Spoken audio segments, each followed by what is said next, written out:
Hey everyone, Moms Against Medical Bullying. I'm going to read from the website whatreallymakesyoutill.com.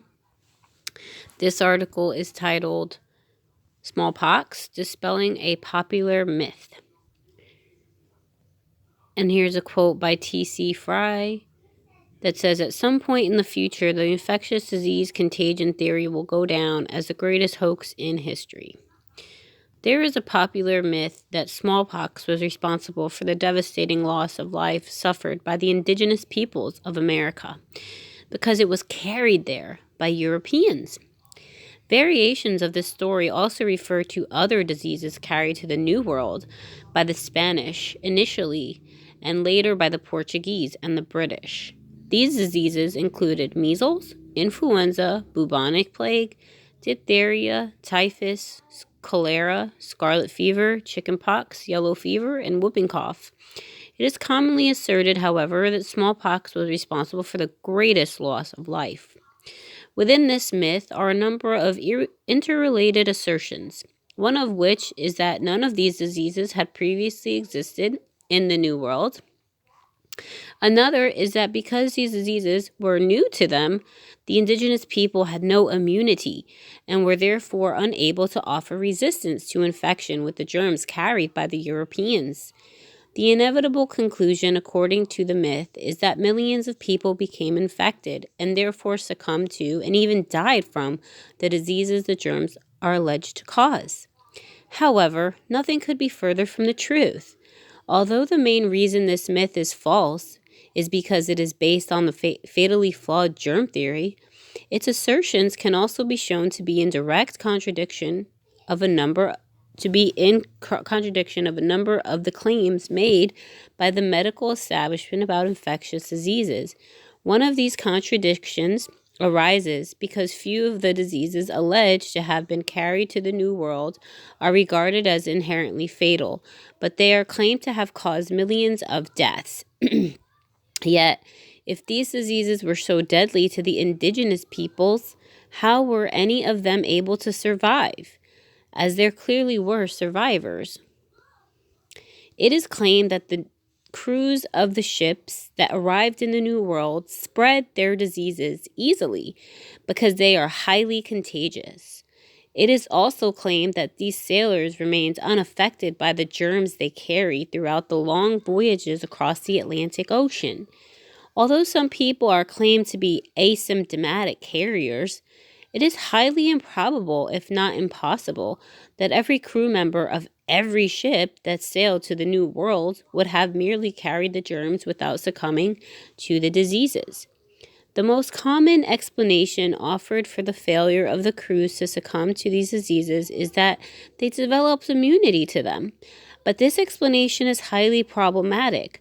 According to the medical establishment, a healthy, competent immune system is one that contains antibodies that will destroy pathogens.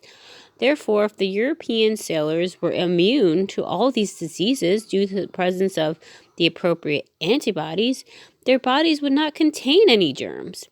If, on the other hand, the European sailors did carry germs, they could not have been immune.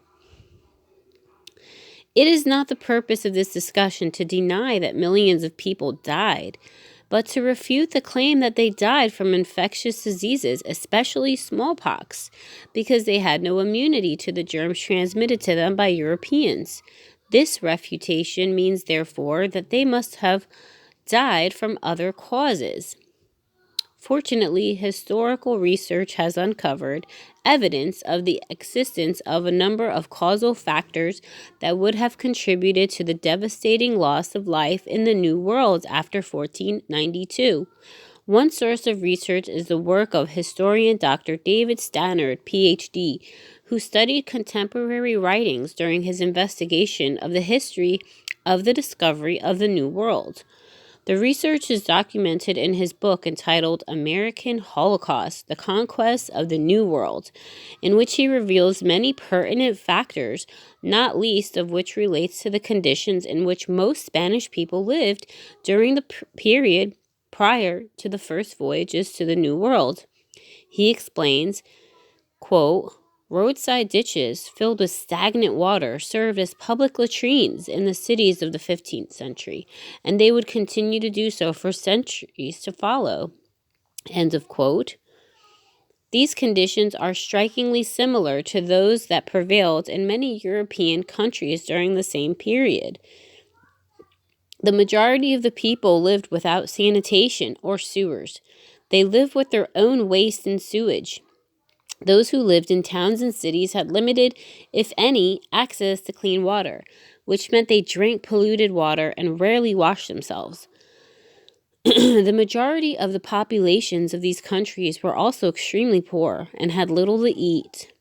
In his book, Dr. Stannard quotes the words of J.H. Eliot, who states, quote, "The rich ate and ate to excess, watched by a thousand hungry eyes, as they consumed their gargantuan meals.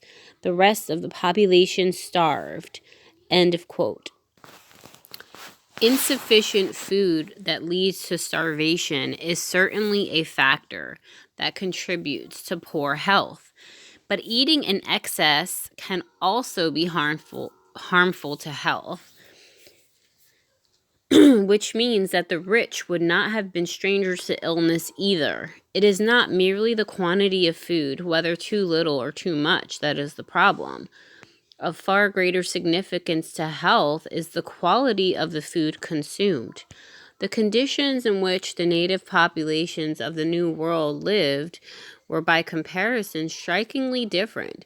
As Dr. Stannard relates, quote, "And while European cities then, and for the centuries thereafter, took their drinking water from the fetid and polluted rivers nearby, Tenochtitlan's drinking water came from springs deep within the mainland and was piped into the city by a huge aqueduct system that amazed Cortez and his men, just as they were astonished also by the personal cleanliness and hygiene of the colorfully dressed populace and by their extravagant, to the Spanish, use of soaps, deodorants, and breath sweeteners." End of quote. One of the most significant contributions to the substantial reduction in morbidity and mortality from disease, especially smallpox, in Europe was the implementation of sanitary reforms. It is therefore wholly inappropriate to claim that people who lived in such clean and hygienic conditions would have been more susceptible to disease. In reality, the people who lived in such clean and hygienic conditions would have been far healthier than any of the colonists, all of whom lived in countries where most people lived in squalid conditions, amidst filth and sewage, and rarely, if ever, bathed. The original objective of the first voyage, led by the Italian Christopher Columbus, is said to have been to find a western route to Asia. However, the main purpose of the voyages to new lands was to seek and obtain valuable resources such as gold and silver. This is interesting because right now with my kid, we're reading about Christopher Columbus and how he wanted to travel the other direction. Because, they wanted to go over to China, I guess. They wanted all the treasures. They wanted to go get that money. Okay, so when the conquistadors observed the golden jewelry worn by indigenous peoples, they assumed that the land was rich with such treasures, and this resulted in atrocious behavior. As Dr. Stannard describes, quote, "The troops went wild, stealing, killing, raping, and torturing natives, trying to force them to divulge the whereabouts of the imagined treasure houses of gold." End of quote. Of course, greed making people do nasty things, like usual. Using these methods, the Spanish acquired the gold and jewelry they desired, but when no more could be collected directly from the people, they proceeded to utilize other methods. One of these methods was to establish mines, using the local population as the workforce to extract the precious metals from the ground. In addition to being forced to work, the indigenous peoples endured appalling conditions within the mines, and Dr. Stannard explains, quote, "There, in addition to the dangers of falling rocks, poor ventilation, and the violence of brutal overseers as the Indian laborers chipped away at the rock faces of the mines they released and inhaled the poisonous vapors of cinnabar, arsenic anhydride, and mercury, end of quote. To add insult to injury, the lives of the Indians were viewed by the Spanish purely in commercial terms. As Dr. Stannard again relates, quote, "For as long as there appeared to be an unending supply of brute labor, it was cheaper to work an Indian to death and then replace him or her with another native than it was to feed and care for either of them properly," end of quote. Mining was not the only type of work they were forced to perform. Plantations were also established with the local population, again comprising the total labor force. The appalling conditions and the violence they suffered led to their lives being substantially shortened, as Dr. Stannard further relates. Quote, "It is probable, in fact, that the life expectancy of an Indian engaged in forced labor in a mine or on a plantation during those early years of Spanish terror in Peru was not much more than 3 or 4 months," end of quote. The number of deaths that resulted from such brutal work and treatment is unknown, but clearly substantial, as indicated by author Eduardo Galeano, who describes in his book entitled Open Veins of Latin America that, quote, "the Caribbean island populations finally stopped paying tribute because they had disappeared. They were totally exterminated in the gold mines," end of quote. It is hardly surprising that so many died in the gold mines, considering the conditions they were made to endure. These included exposures to many highly toxic substances, as described above. There was a further and even more tragic reason that many people died, but this did not involve brutal work and appalling working conditions. It is reported that some of the native people refused to be enslaved and forced to work. Instead, they took their fate into their own hands, the tragic consequences of which are explained by the words of Fernandez de Oviedo, as quoted by Eduardo Galeano in Open Veins. Quote, "Many of them, by way of diversion, took poison rather than work, and others hanged themselves with their own hands," end of quote. The number of people who died this way is also unknown because these events were mostly unrecorded. Dr. Stannard writes that there was a considerable level of resistance by the native people that often led directly to their deaths at the hands of the conquistadors, but the number of people who died this way is also unknown.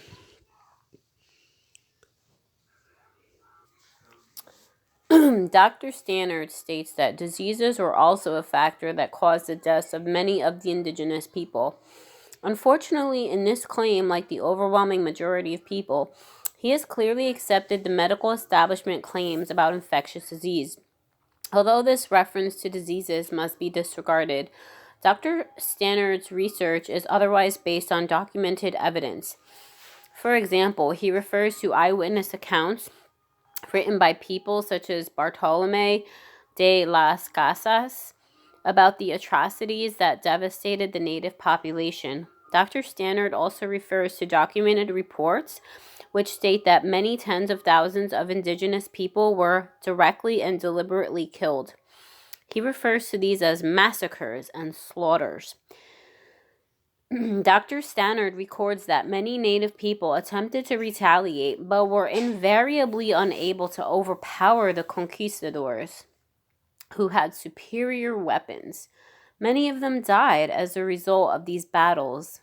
Others chose not to fight, but instead attempted to escape, the result of which was that, quote, "crops were left to rot in the fields as the Indians attempted to escape the frenzy of the conquistadors' attacks," end of quote. Starvation would no doubt have accounted for many more deaths. The enormous scale of the loss of life can be illustrated by statistics that relate to the indigenous population of Hispaniola, which Dr. Stannard reports to have plummeted from 8 million to virtually zero between the years 1496 to 1535. He indicates that this devastation in Hispaniola was not unique, but represents a typical example of the almost total annihilation of the indigenous populations that occurred throughout the land now known as America. The Spanish were not only conquerors of the New World, the Portuguese established themselves in Brazil soon after the Spanish had arrived in Hispaniola. The consequences for the indigenous population of Brazil were, however, virtually the same as those for Hispaniola, as Dr. Stannard records, quote, "Within just 20 years, the native peoples of Brazil already were well along the road to extinction," end of quote. The arrival of British settlers beginning in 1607 saw no reprieve for the indigenous peoples. Although the confrontations were initially of a more military nature, Dr. Stannard relates that, quote, "starvation and the massacre of non-combatants was becoming the preferred British approach to dealing with the natives," end of quote. The medical establishment has a clear vested interest in perpetuating the myth that it was the germs that killed many millions of people who had no immunity to the diseases the germs are alleged to cause. Unfortunately, this myth has distorted history as it has succeeded in furthering the germ theory fallacy and failed to bring to light the real causes of the deaths of many millions of people. But as the work of people like Drs. David Stannard, Eduardo Galeano, and others have shown, there is ample evidence to support other and more compelling explanations for the enormous death toll, of which many eventually succeed in overturning the myth. Written by Dawn Lester, July 9th, 2020.